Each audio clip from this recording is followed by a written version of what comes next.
Assalamualaikum warahmatullahi wabarakatuh.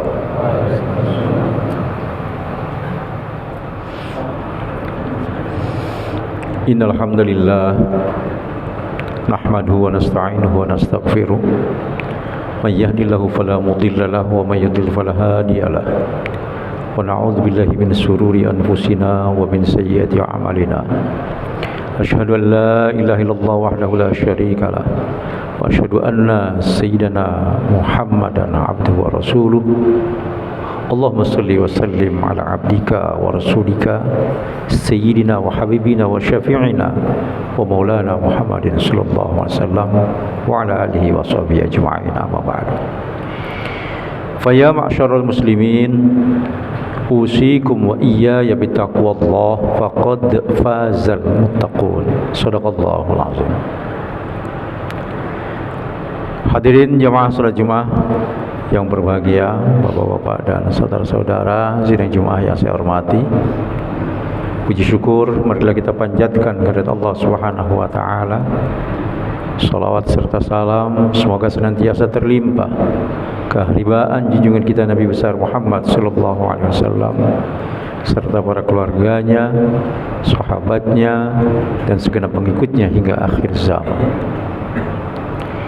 Selaku khatib tentu saja saya tak lupa menyampaikan wasiat terutama untuk diri pribadi dan umumnya untuk jamaah sekalian.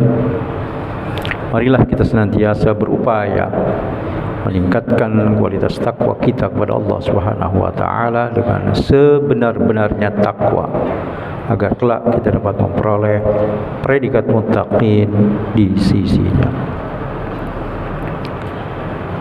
Hadirin sidang Jumat yang dirahmati Allah Subhanahu wa taala. Manusia pada dasarnya dalam bersikap dan bertindak selalu berlandaskan pada apa yang ada dalam pikirannya dan pada bagaimana dia mempersepsikan objek-objek yang dihadapinya. Saya ambil contoh misalnya, kalau satu ketika ada tetangga kita, kebetulan tetangga kita itu akrab dengan kita, sering saling bertegur sapa dengannya. Satu ketika tetangga itu buang sampah di depan pekarangan rumah kita, maka yang terbersit dalam pikiran kita adalah, oh mungkin dia lagi ada keperluan yang mendesak, dia lagi buru-buru, jadi dia titipkan sampahnya di depan pekarangan rumah saya supaya dibuangnya nanti bersamaan dengan sampah yang ada. Berarti kita menyikapi hal itu dengan sikap positif. Kita bersikap husnuzon, berprasangka baik. Berbeda halnya dengan tetangga yang satu lagi, yang kebetulan kita tidak begitu bagus hubungannya dengan dia. Dia pun kalau berpapasan selalu bersikap cuek-cuek saja. Satu ketika tetangga itu buang sampah juga di depan pekarangan rumah kita. Yang terbersit dalam pikiran kita adalah, ini orang nyari gara-gara ini. Ini orang yang cari-cari masalah ini. Berarti kita menyikapi hal itu dengan sikap yang negatif. Kita bersikap terhadapnya, bersikap suuzon, berprasangka buruk. Padahal pekerjaannya sama antara tetangga yang satu dengan tetangga yang kedua tadi. Sama-sama membuang sampah di depan pekarangan rumah kita. Tapi karena kita berbeda dalam mempersepsikannya, maka berbeda pula kita dalam menyikapinya. Dan ini bisa terjadi pada seluruh aspek kehidupan kita, di mana kita dalam bersikap dan bertindak sangat-sangat bergantung dengan apa yang ada dalam pikiran kita sangat-sangat bergantung dengan bagaimana kita mempersepsikan objek-objek yang kita hadapi. Nah, inilah yang selalu digencarkan oleh musuh-musuh Islam. Inilah yang selalu dilancarkan oleh orang-orang yang benci pada Islam, yaitu dengan selalu melakukan serangan pemikiran, atau yang dikenal dengan istilah ghazwul fikri. Ghazwu berasal dari kata ghazwah, perang. Fikri, pemikiran. Ghazwul fikri, perang pemikiran. Bagaimana caranya? Caranya mereka bongkar cara berpikir kita sebagai umat Islam, sehingga pada akhirnya kita umat Islam dalam berpikir tidak selayaknya seperti cara berpikirnya seorang muslim, alias menjadi kacau cara berpikir kita.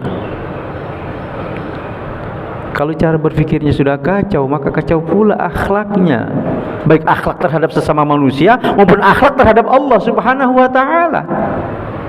Dan ujung-ujungnya akan meninggalkan keislamannya, alias murtad. Kalau sudah sampai pada tahap itu, maka orang-orang yang membenci terhadap Islam merasa berhasil dia dalam melakukan ghazwul fikri.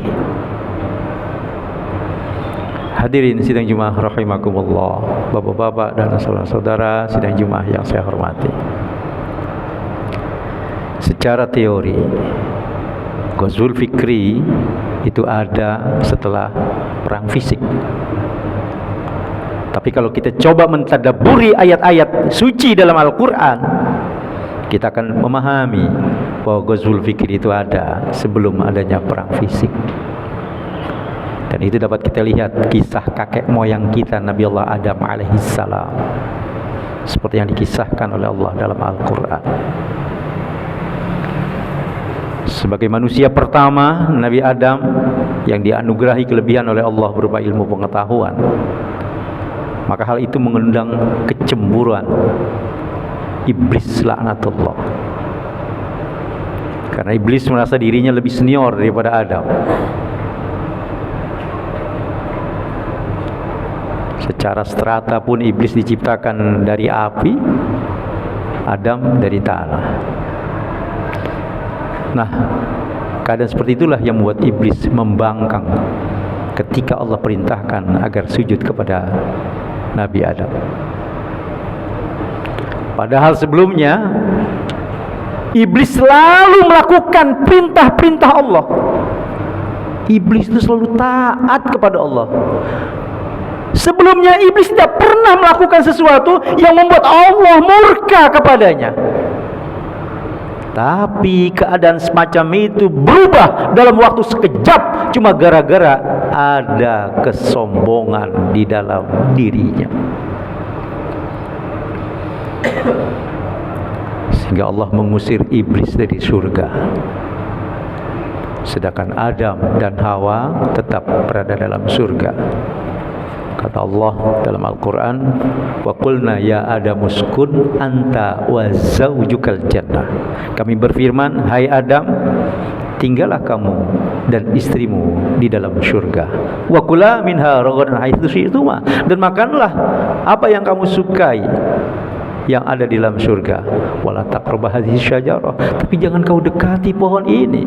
Fatakuna minaz zalimin, nanti kamu akan termasuk orang-orang yang zalim. Begitu kata Allah dalam surat Al-Baqarah ayat 35. Hadirin, dibakar rasa dendam yang membara, iblis semakin menjadi-jadi melakukan pembangkangan terhadap Allah Subhanahu wa ta'ala. Dan kepalang basah harus menjadi penghuni neraka, maka iblis berupaya semaksimal mungkin mencari dan mencuri informasi yang disampaikan Allah kepada Adam dan Hawa di dalam surga. Ketika iblis tahu ada firman Allah yang melarang Adam dan Hawa agar tidak mendekati salah satu pohon yang ada di surga, maka iblis langsung menyusun strategi bagaimana cara mempengaruhi Adam dan Hawa agar mau mendekati pohon terlarang itu. Akhirnya berkat keuletan, kegigihan, keseriusan, kesungguhan iblis, akhirnya iblis berhasil mempengaruhi Adam dan Hawa, sehingga Adam dan Hawa mendekati pohon terlarang itu, bahkan memakan buahnya.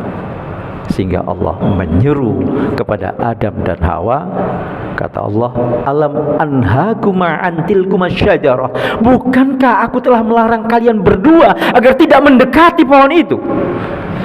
Wa aqul lakuma inna syaitana lakuma aduwwum mubin, dan bukankah aku telah berkata kepada kalian berdua bahwa syaitan itu adalah musuh yang nyata bagi kalian. Firman Allah dalam surat Al-A'raf ayat 22. Hadirin, beruntunglah Nabi Adam dan Siti Hawa segera bertobat dan kembali ke jalan yang benar. Tapi iblis tidak selesai dan tidak cukup sampai pada kasus Nabi Adam saja. Dia akan terus berupaya membujuk, menggoda, merayu manusia di dunia sampai hari kiamat. Karena target iblis adalah menjerumuskan manusia sebanyak-banyaknya ke dalam api neraka. Caranya adalah antara lain dengan melakukan ghazwul fikri, yang dalam pelaksanaannya iblis bekerja sama dengan manusia-manusia yang telah memiliki karakter iblis sebelum digoda iblis. Hadirin sidang jemaah rahimakumullah, paling tidak ada 4 hal yang merupakan pintu masuk untuk melakukan ghazwul fikri atau perang pemikiran itu. Yang pertama tashkik, yang kedua tashwih, yang ketiga tazwib, yang keempat taghrib. Yang pertama tashkik, maksudnya adalah sebuah gerakan yang senantiasa berupaya menghilangkan menciptakan keraguan pada diri umat Islam terhadap ajaran agamanya, dan sekaligus merupakan gerakan untuk mendangkalkan akidah umat Islam. Caranya mereka senantiasa melecehkan ajaran-ajaran Islam. Caranya mereka senantiasa melecehkan Nabi kita Muhammad sallallahu alaihi wasallam. Caranya mereka senantiasa melecehkan hukum-hukum Islam. Mungkin ada di antara hadirin yang masih ingat, sekitar tahun 1980-an, ada seorang penulis novel yang berkebangsaan India tapi lama tinggal di Inggris. Dia menulis novel, kalau dalam bahasa Indonesianya berjudul Ayat-Ayat Setan.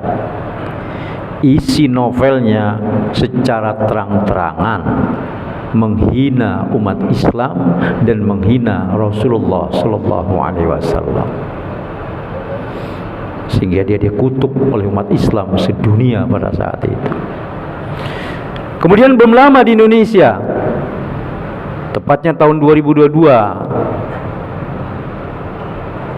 ada seorang tokoh agama dari penganut agama lain yang mengusulkan kepada pemerintah supaya menghapus 300 ayat di dalam Al-Quran karena katanya mengandung makna yang intoleran. Dan masih banyak lagi contoh-contoh lain. Itulah program ghazwul fikri yang pertama, tashkik namanya. Kemudian yang kedua, tashwih. sebuah gerakan yang berupaya menciptakan atau menghilangkan kebanggaan, ya, gerakan yang sengaja menghilangkan rasa kebanggaan pada diri umat Islam terhadap ajaran agamanya. Tidak bangga terhadap agamanya. Kenapa? Karena lewat program ini mereka selalu melakukan serangan pemikiran dengan cara pencitraan negatif tentang Islam. Islam adalah agama yang intoleran. Islam sarangnya para teroris. Dan seterusnya, label-label negatif, hal-hal yang buruk dikaitkan dengan Islam. Sehingga lewat program ini berupaya menghilangkan rasa kebanggaan umat Islam terhadap agamanya. Hadirin sidang Jumat rahimakumullah. Padahal manakala mereka ingin menilai sebuah agama apa saja, tentu saja tidak cukup dengan melihat sikap dan perilaku umatnya, tapi lihatlah isi ajarannya.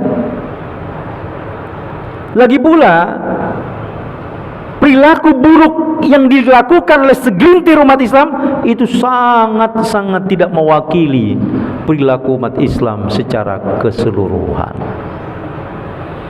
Hadirin, mereka bukan tidak tahu itu. Mereka tahu itu. Tapi mengapa mereka terus saja menghembuskan citra negatif tentang Islam? Itulah program Ghazul Fikri yang kedua, tasyuih namanya. Lalu yang ketiga, tazwid.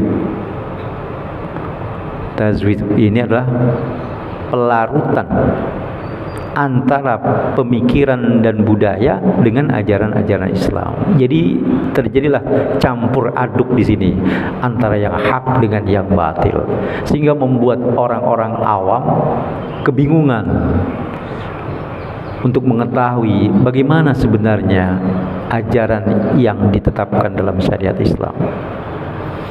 Sebagai contoh misalnya begini, atas dasar pemikiran bahwa Allah Subhanahu wa ta'ala memerintahkan hambanya untuk memperbanyak bekal berupa amal soleh untuk kehidupan akhirat kelak.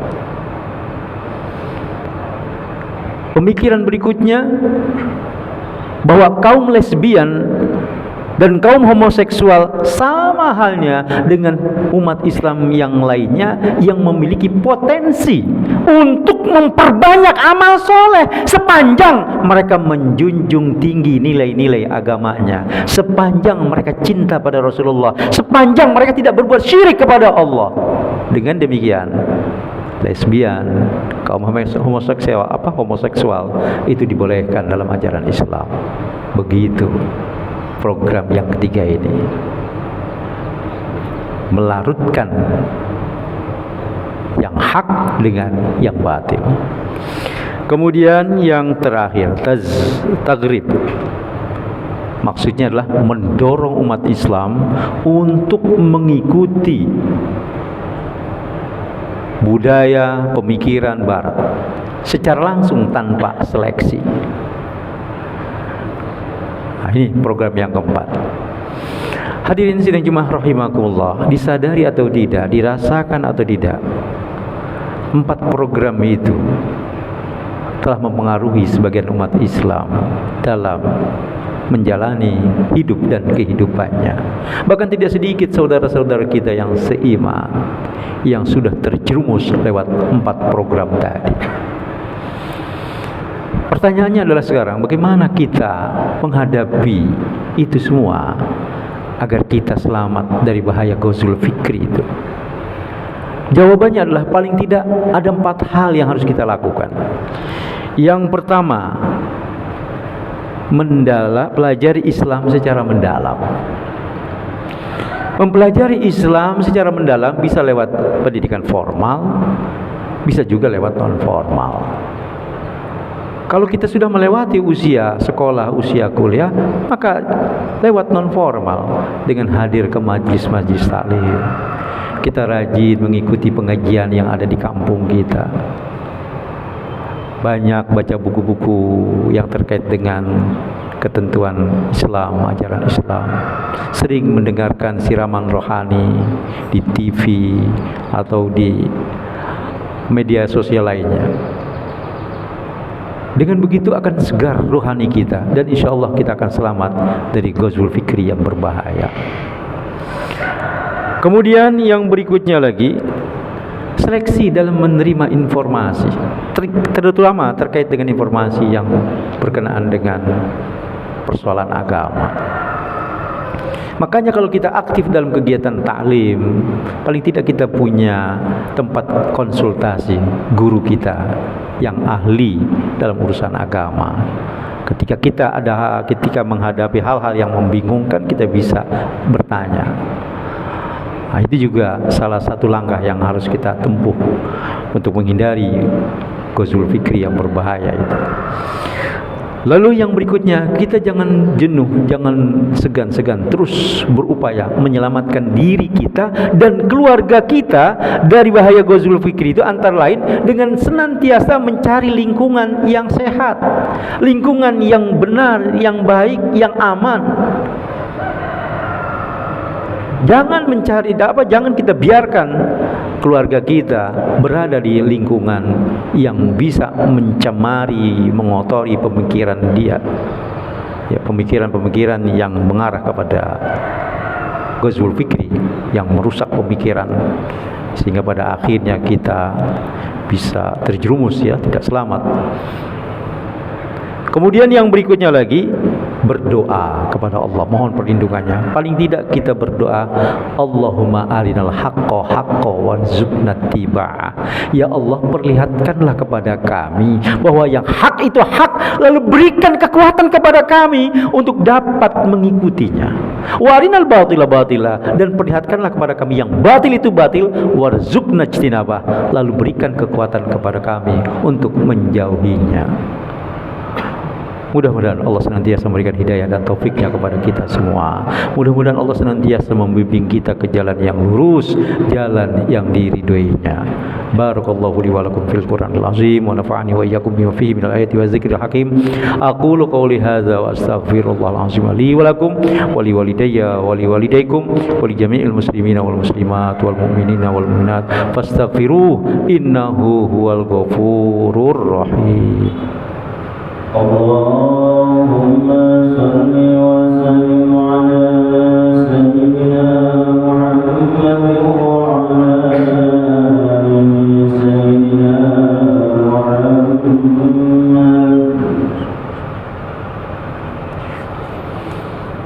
Alhamdulillah.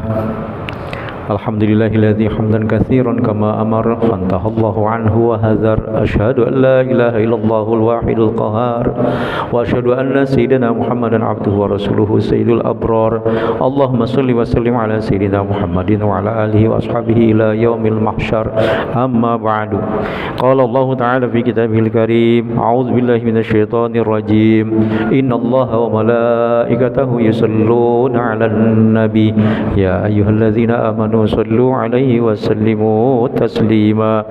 Allahumma salli wa sallim ala sayyidina Muhammadin sayyidil mursalin wa ala alihi wa ashabihi wa qarabatihi wa azwajihi wa dzurriyyatihi ajma'in.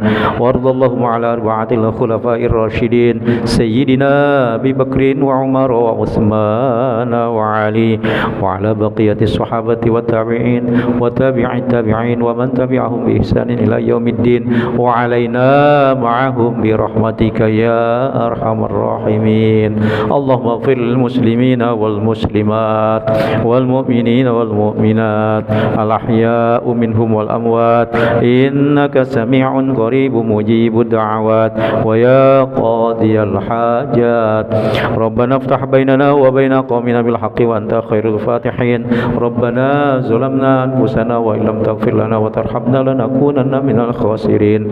Rabbana atina fid dunya hasanah wa fil akhirati hasanah wa qina adzaban nar. Ibadallah, innallaha ya'muru bil 'adli wal ihsan wa ita'i dzil qurba wa yanha 'anil fahsya'i wal munkari wal baghi ya'izukum la'allakum tadhakkarun. Fadhkurullahal 'azima yazkurkum was'aluhu min fadlihi yu'tikum wa la dzikrullahi akbar. Aqimis shalah.